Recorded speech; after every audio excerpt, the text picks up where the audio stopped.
The Cumberland building is an example of contemporary education design being driven by pedagogy. The pedagogical vision was to focus on inquiry-based learning and have it student-focused. And we wanted every space in the building to be a learning space. Our previous facilities were very separated and isolated. We were very much the cells and bells, and students we noticed were becoming passive in their learning and they weren't seeing the value of themselves as the learner in the learning process. The idea was that you've got flexible learning spaces and a variety of them. So you want teachers to be inspired by their spaces and you want students to be motivated to learn in them. As architects, we needed to understand what that pedagogy was and to translate into the physical form.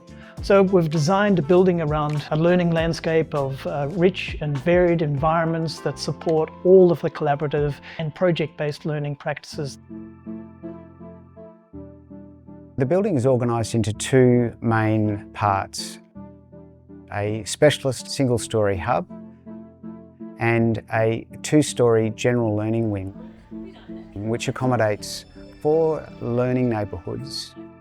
Within each of these neighbourhoods are a variety of learning settings for large group gathering, smaller retreat spaces and group spaces, to individual cubbies and nooks, which provide for student agency, collaboration and choice in their learning.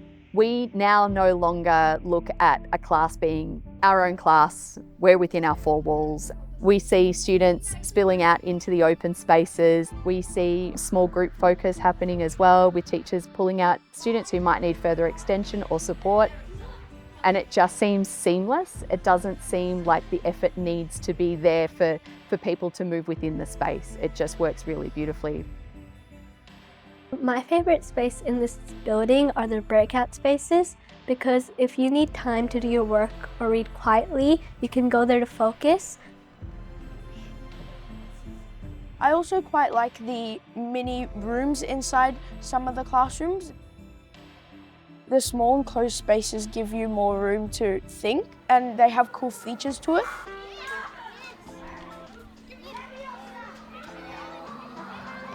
The learning neighbourhood that we designed, we thought it's really important to connect to the outdoor learning spaces. That is, we really want to incorporate some of the features like the netted platform, climbing surface and the softball mount.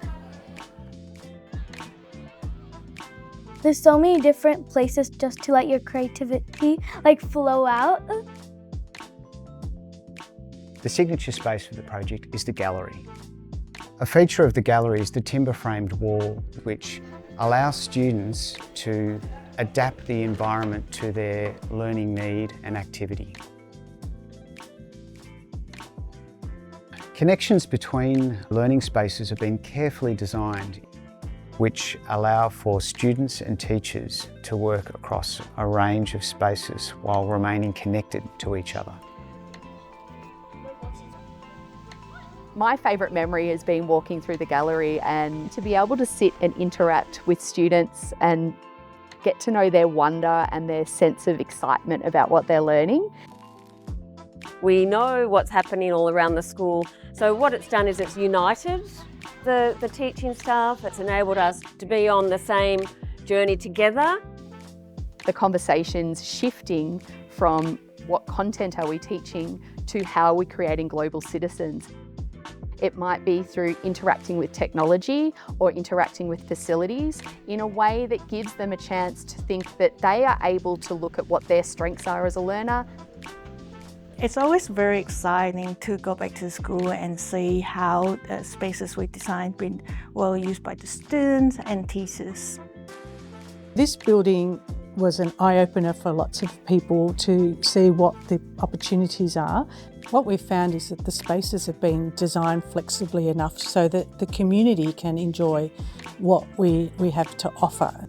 Parents are so positive about how the space feels, how it looks, and what a happy place it is.